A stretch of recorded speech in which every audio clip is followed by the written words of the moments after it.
후에 예수께서 나인이란 성으로 가실새 제자와 많은 무리가 동행하더니 성문에 가까이 이르실 때 사람들이 한 죽은 자를 메고 나오니 이는 한 어머니의 독자요 그의 어머니는 과부라. 그 성에 많은 사람도 그와 함께 나오거늘 주께서 과부를 보시고 불쌍히 여기사 울지 말라. 가까이 가서 그 관에 손을 대시니 맨 자들이 서는지라. 청년아, 내가 네게 말하노니 일어나라. 하심에 죽었던 자가 일어나 앉고 말도 하거늘 예수께서 그를 어머니에게 주시니 모든 사람이 두려워하며 하나님께 영광을 돌려 이르되 큰 선지자가 우리 가운데 일어나셨다. 하나님께서 자기 백성을 돌보셨다. 예수께 대한 이 소문이 온 유대와 사방에 두루 퍼지니라. 얼마 전에 노예 시찰 목사님의 사모님이 소천하셔서 이제 발인 예배에 참석한 적이 있습니다. 갑작스럽게 이제 혈액암으로 인해서 소천하게 되셨는데 그 발인 예배에 참석하면서 우리가 잘 알듯 발인이라는 것은 이제 빈소에서부터 장지까지 이르는 일종의 어떤 예식입니다. 관이 이제 예배가 끝나고 빈소에서 관이 안치되까지 또 관이 안치된 곳에서 장지에 이르기까지 유족들과 그리고 함께하는 사람들, 위로하는 사람들이 함께 참석을 하면서 그 뒤를 따라갑니다. 아마 보셔서 아시겠지만 관 목사님이 앞에 서시고 관이 따라가고 그 다음에 뒤에 유족들과 함께 참석한 분들이 따라가지 않습니까? 그것을 보면서 이 죽음의 행렬이 모든 사람에게 있다는 것을 다시 한번 저는 깨닫게 되었습니다. 우리가 죽음이라는 곳은 가까이 있다는 것을 잊어버려요. 요즘 이 코로나 때문에 하루에도 100명 가까이 죽고 있습니다. 100명 가까이. 이 코로나 확진자가 되어 죽는다는 것은 참 어떻게 보면 비통하다고 해야 될까요? 우리 누군가 죽게 되면 그러니까 화장 장례까지 24시간 이후에 해야 돼요. 그런데 코로나 확진자가 되면은 24시간 이내에 모든 것이 다 끝나야 돼요. 그래서 선 화장 후 장례라는 말을 한다고 합니다. 24시간 이내에 이 감염병이기 때문에 전염병이 될 수 있기 때문에 24시간 안에 다 화장까지 해야 된다고 해요. 얼마나 내 가족이 죽은 것만도 애통한데 이 추모할 시간도 없고 빨리빨리 모든 것이 일사천리로 이루어져야 되는 그러한 과정이 있다는 것입니다. 사진 보셔서 아시겠지만 사진 보시면 가까이 못 가요. 그냥 멀리서. 가족들의 마음이 얼마나 비통한 가운데 있겠습니까? 이렇게 죽음이라는 것이 우리 가까이 있다는 것입니다. 장례가 그 형식이 화려하거나 초라하거나 사람이 많거나 적거나 그게 중요한 것이 아니에요. 코로나로 인한 장례를 하든지 아니면 그냥 일반 장례를 하든지 그건 크게 중요하지 않습니다. 모든 인간이 죽는다는 거예요. 창조주 하나님께서 정하신 기한이 있습니다. 그 기한이 찾아오면 죽을 수밖에 없다는 것입니다. 그 죽음은 모든 사람에게 해당되는 것이고 하나님이 정하신 기한에 따라서 우리는 그 줄을 서고 있는 거예요. 근데 그 줄이 내가 앞에 있는지 뒤에 있는지 아무도 모른다는 것입니다. 분명한 것은 이 행렬이 지금 죽음의 행렬, 슬픔과 절망의 행렬이라는 것입니다. 우리는 이것을 알고 있어요.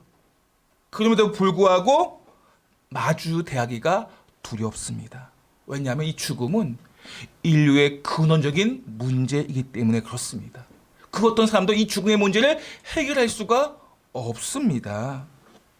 그러나 죽음을 바르게 직면하게 될 때 우리가 비로소 여호와의 이름을 부를 수가 있어요. 창세기에 보면 지난번에 말씀드렸지, 에노스라는 이름은 인간은 죽을 수밖에 없는 존재라는 거. 그것을 바르게 내가 직면하게 될 때 우리가 여호와의 이름을 비로소 찾게 된다는 것입니다. 그렇지 않으면 우리 인생은 얼마나 어리석은지 내 마음 내 뜻대로 내가 하고 싶은 대로 살아가요. 내 욕심대로 살기도 하고 내가 원하는 소망대로 살아갑니다. 하나님의 뜻이나 하나님의 소망이 아니라, 목적이 아니라 내 뜻, 내 마음대로 사는 거예요. 그러나 내가 죽을 수밖에 없는 존재임을 바르게 내가 인식하게 되고 그 죽음을 인식하게 될 때, 그렇구나. 내가 내 뜻대로 하는 것이 아니라 하나님의 뜻대로 살아가야 되는구나. 그것을 깨닫게 된다는 것입니다.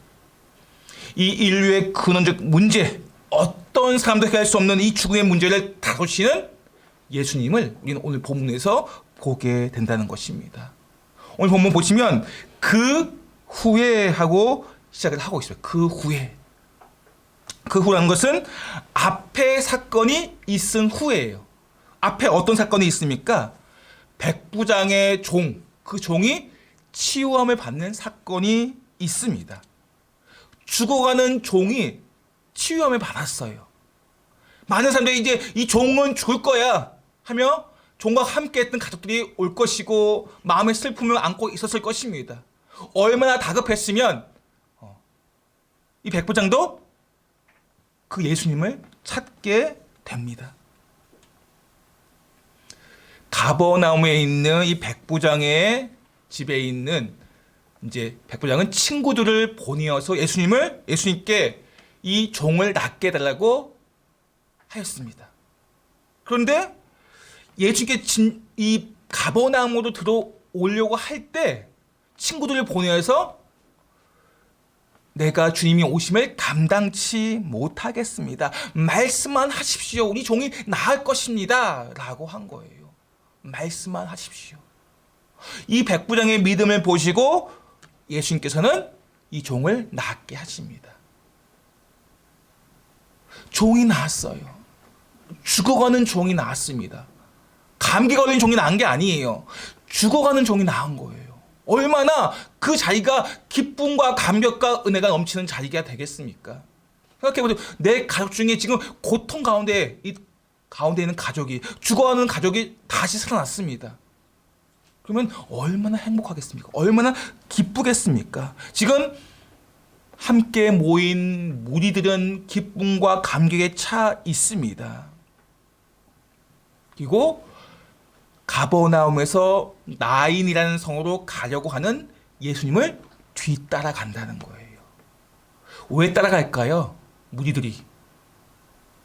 제자들과 무리들은 지금 함께 예수님을 뒤따라갑니다. 왜냐? 예수님께서 행하신 놀라운 기적을 보았기 때문에.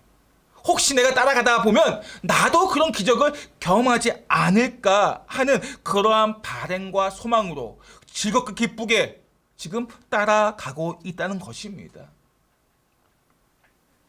이 예수님을 뒤따라가는 행렬은 기쁨과 행복과 즐거움의 행렬입니다. 함께 줄지어서 나인성으로 들어가고 있습니다. 생각해 보세요. 예수님 따라가는 이 기쁨의 행렬, 제자와 무리들이 함께 가고 있습니다.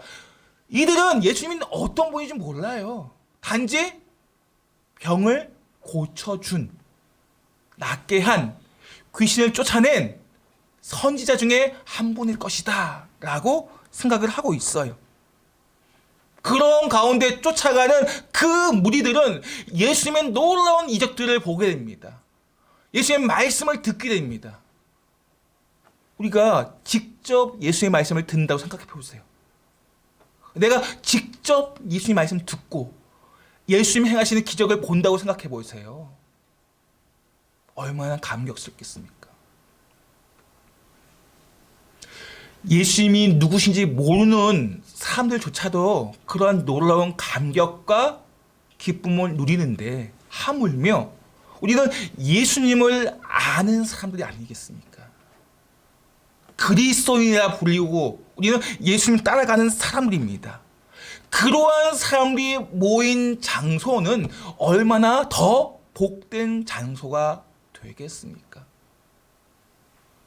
그렇기 때문에 이곳은 가장 복된 장소예요. 사람들이 많이 모였다고 해서 복된 장소가 되는 게 아니에요. 지금도 많은 사람들이 모인 곳이 있어요. 선거의 현장. 얼마나 많은 사람이 모여 있습니까? 지금 대선 때문에. 그곳이 복된 장소일까요? 주택 청약, 아파트 청약하는 장소 엄청 사람들 많이 모입니다. 그것이 복된 장소일까요? 아니에요.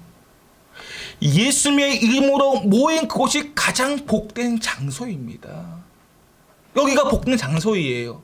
말씀을 공부하는, 하나님의 말씀을 듣는 자리가 바로 복된 장소입니다. 함께 주님의 이름으로 모인 자리가 복된 장소라는 것입니다. 마태복음 18장 20절 말씀 보시면 이렇게 기록하고 있어요. 한번 볼까요? 시작. 두세 사람이 내 이름으로 모인 곳에 나도 그들 중에 있느니라. 아멘. 예수님께서 예수님의 이름으로 모인 그 현장에 함께하고 있어요. 여기 누구의 이름 모였습니까? 내 이름으로 모였습니까? 아니잖아요. 주님의 이름으로 모였기 때문에 이곳에 누가 함께 계셔요? 예수님이 함께 하신다는 거예요. 가장 복된 장소가 되는 것입니다. 우리는 이러한 복된 장소에 가까이 가셔야 돼요. 오늘만 복된 장소에 가는 것이 아니라 매 순간 우리가 그 장소에 가기를 사모하고 기대하고 가셔야 된다는 것입니다. 예배의 장소, 기도하는 장소, 말씀을 배우는 장소, 성경 공부하는 장소, 예수님의 이름을 모인 그 장소가 바로 축복의 통로의 장소예요. 우리의 삶을 변화시킬 수 있는 장소예요. 우리의 인격을 바꿀 수 있는 장소라는 것입니다. 우리가 힘을 얻을 수 있는 장소가 바로 예수님의 이름으로 모인 그곳입니다. 우리가 이곳에 모인 것은 결코 시간이 남아서 모인 게 아니에요. 쉬는 날인데, 피곤한데, 그럼에도 왜 모였습니까? 이것이 복된 장소임을 우리가 알기 때문에, 믿기 때문에 여기에 모여 있는 곳입니다. 오늘도 많이 사람들이 모인 곳이 있어요. 요즘 부산에 누구지? 나오나 콘서트? 테스 형 불리면서 나오나 콘서트 엄청나게 모이지 않습니까? 코로나 시기임에도 불구하고. 많이 비난을 받죠. 왜 그 시기에 그렇게 많이 모이느냐. 오히려 축복의 장소가 아니라 즐거움의 장소가 아니라 비난의 장소가 되고 있습니다. 사람이 많이 모인다고 해서 축복의 장소가 아니에요. 주님의 이름이 그곳에 없으면 오히려 절망과 낙심의 장소가 될 뿐입니다. 오늘 우리는 축복의 장소임을, 이곳이 가장 복된 장소임을 믿으시기 바랍니다. 코로나 시기이기에 모이기가 참 힘들어요. 그럼에도 우리가 모여야 돼요. 법이 정한 한도 내에서.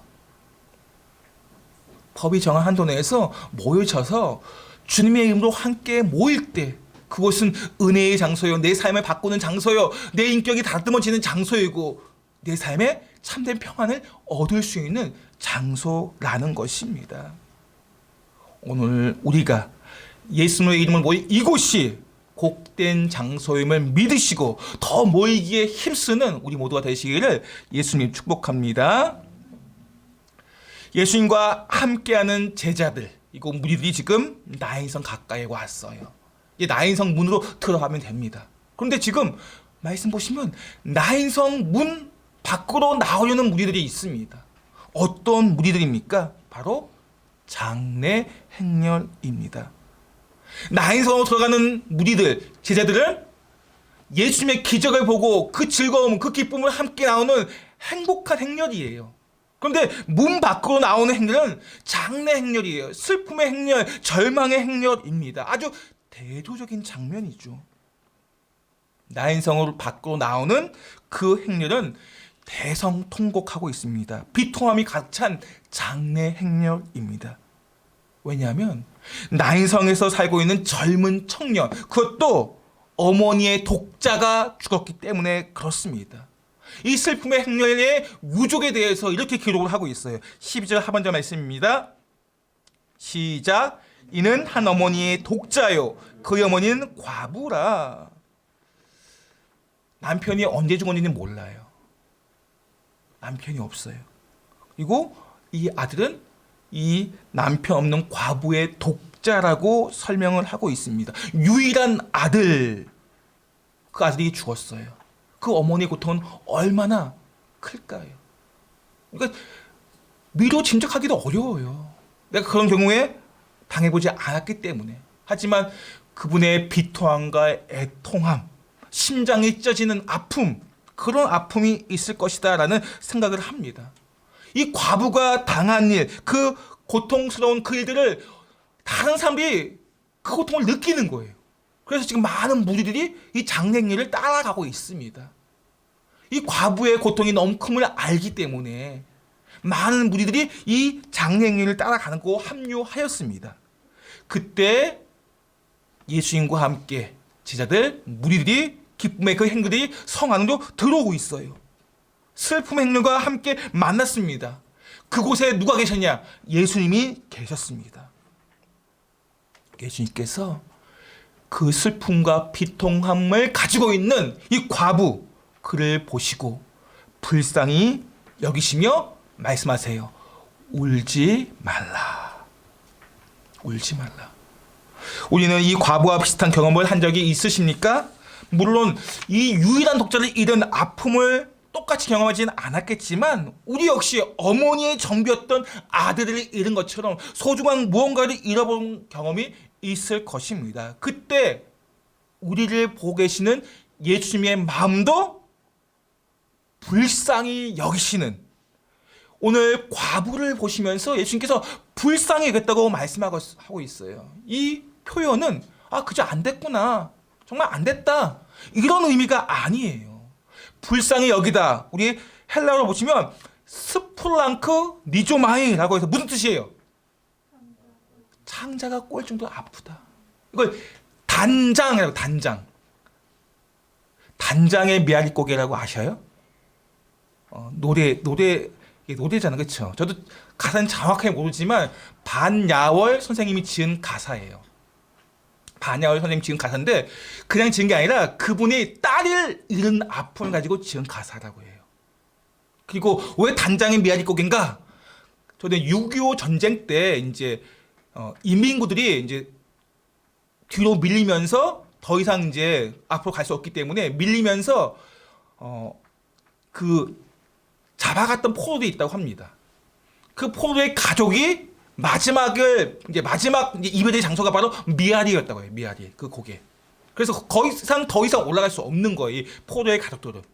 그러니까 자기의 가족들을 잃은 아픔, 그것이 바로 단장이라고 하는 것 같아요.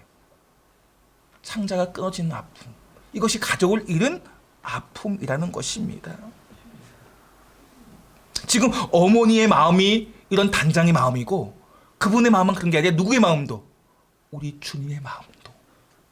이 여인을 보면서 불쌍히 여기라는 것은 우리 예수님께서 함께 비통해 하시고 함께 아파하신다는 거예요.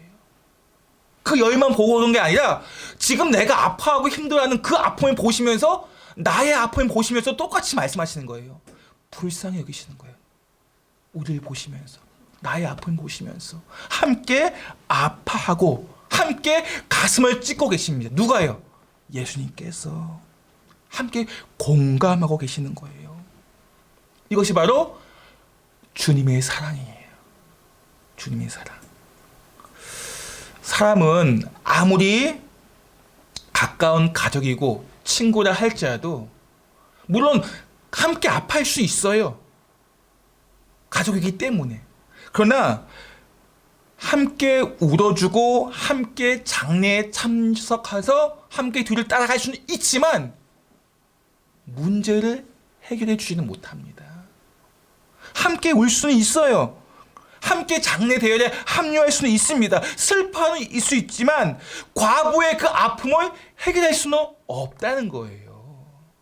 그곳에 있는 과부의 친구들이, 함께 마음을 나눴던 어떤 동료들이 가슴 아파 해줄 수는 있지만 그 과부를 위해서 그 과부의 정말 그 문제를 해결할 수는 없다는 거예요. 그러나 우리 주님은 함께 아파하실 뿐만이 아니라, 함께 애통할 뿐만이 아니라 그 과부의 문제도 해결해 주시는 분이라는 것입니다. 과부의 문제뿐만 아니라 나의 문제도 해결할 수 있는 분이라는 거예요. 우리 예수님은 나의 아픔을 함께 아파하시고 함께 울어주시고 함께 눈물 흘릴 뿐만이 아니라 내 그 문제를 해결할 수 있는 전능하신 하나님이심을 말씀하고 있습니다. 그래서 오늘 예수님께서 오늘 본문에 보시면 관 가까이 가서 그 관을 붙잡습니다. 14절 상반절 말씀 볼까요? 시작. 가까이 가서 그 관에 손을 대시니 맨 자들이 서는지라. 아멘. 유대인의 관습은 죽은 시신의 시신은 만지면 안 됩니다. 율법으로 정해져 있습니다. 근데 오늘 예수님께서는 그 죽은 시신의 가까이 관에 가서 관을 멈춘다는 거예요. 그 관을 붙잡고 그냥 살며시 된 게 아니에요. 관이 움직이지 못하도록 관을 운구해 가는 운구자들이 움직일 수 없도록 관을 꽉 붙잡았다는 것입니다. 이것은 인류에게 보여주는 상징적인 사건이에요. 지금 관은 죽음을 의미하는 죽음의 행렬입니다. 그 죽음의 행렬을 멈추고 그 관을 붙잡은 것입니다. 죄인의 행렬, 죽음의 행렬을, 사망의 그 행렬을 예수님께서 어떻게 하셨다고요? 멈추신 것입니다. 그리고 누워있는 시신을 향해 말씀하세요. 14절 하반절 말씀 시작. 청년아 내가 내게 말하노니 일어나라. 아멘. 청년아 내가 내게 말하노니 일어나라. 이렇게 예수님께서 말씀하시자 죽어서 관 속에 누워있던 청년이 일어나 앉고 말을 합니다. 이것이 바로 사망 것을 깨뜨리시고 부활하신 예수님께서 모든 죽음을 깨뜨리신 참된 소망이 되심을 보여주는 말씀이에요. 청년은 일어나 앉고 말합니다. 지금 나인성의 두 행렬이 하나는 슬픔의 행렬, 하나는 기쁨의 행렬이었어요. 근데 그것이 하나가 됩니다. 하나가 되어서 슬픔과 비통과 사랑의 그 행렬이 이제 소망과 생명의 행렬로 하나가 되었다는 것입니다. 더 이상 성 밖으로 나갈 필요가 없게 되었습니다. 오늘 본문은 이 청년을 애도하며 성 밖으로 줄지어 나가는 그 장래 행렬, 그 죽음의 행렬, 그것은 바로 우리의 모습임을 보여주고 있어요. 예수님이 아니면 우리도 그 죽음의 행렬 뒤에 줄지어 가는 사망의 행렬 속에 서 있는 우리의 모습을 보여주고 있는 것입니다. 우리의 그 죽음이 언제 올지는 모릅니다. 분명한 것은 우리 역시 죽음 뒤에 줄 서 있다는 거예요. 나 역시 죽음 뒤에 줄 서 있다는 것입니다. 그게 언제인지는 모르지만 그 죽음 뒤에서 슬픔과 비통과 애통함을 가지고 줄 서 있는 것입니다. 창조주께서 부시면 아무도 거부할 수가 없습니다. 그런데 예수님을 구주로 믿는 사람들, 그들은 죽음의 행렬 뒤에, 슬픔과 애통의 행렬 뒤에 서 있는 게 아니에요. 소망과 기쁨과 감격의 행렬 뒤에 서 있는, 생명의 행렬 뒤에 서 있는 장래 행렬이라는 것입니다. 처음에 제가 우리 시찰의 목사님 사모님의 이야기를 말씀드렸잖아요. 그 행렬은 장래 행렬이지만 결코 슬픔과 비통함만 있는 행렬은 아니에요. 육신의 가족이 잃었기 때문에 가슴은 아프지만 그러나 이 사모님은 천국에 주님과 함께 있음을 믿기 때문에 소망의 행렬이 된 것입니다.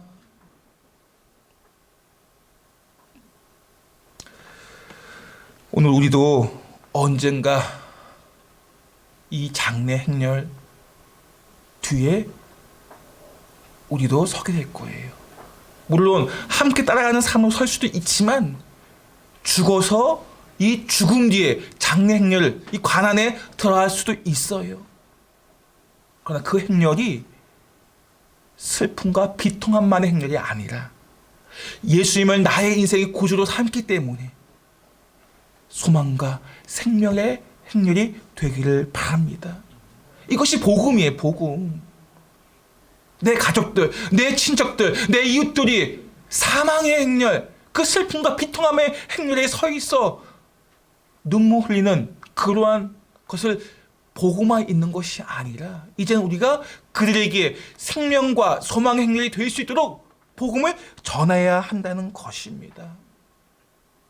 이것이 우리가 이제 크리스마스를 맞이하면서 마음에 들떠가지고 어떻게 즐겁게 놀까, 어떻게 즐겁게 보낼까, 어떻게 즐겁게 뭔가 할까, 거기에 우리의 마음을 쏟는 것이 아니라 예수님께서 왜 이 땅에 오셨습니까?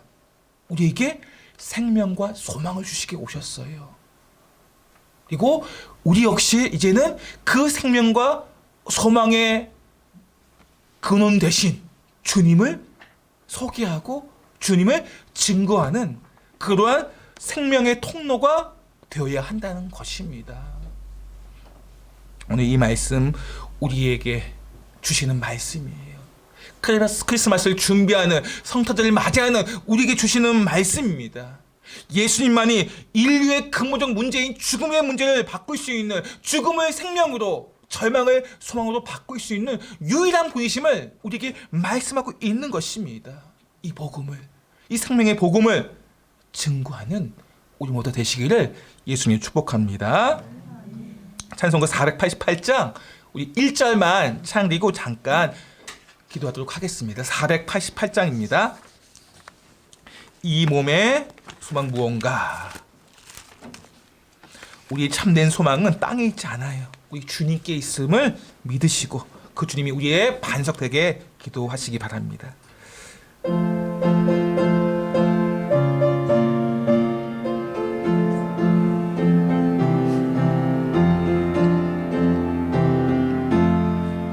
이 몸의 소망 무언가 우리 주 예수뿐일세. 예수 밖에는 믿으리 아주 없도다. 주 나의 반석이시니 그 위에 내가 서리라. 그 위에 내가, 다시 한번, 이 몸의 소망 무언가, 이 몸의 소망 무언가 우리 주 예수뿐일세. 우리 주 예수 밖에는 믿으리 아주 없도다. 주 나의 반석이시니 그 위에 내가 서리라. 그 위에 내가 서리라.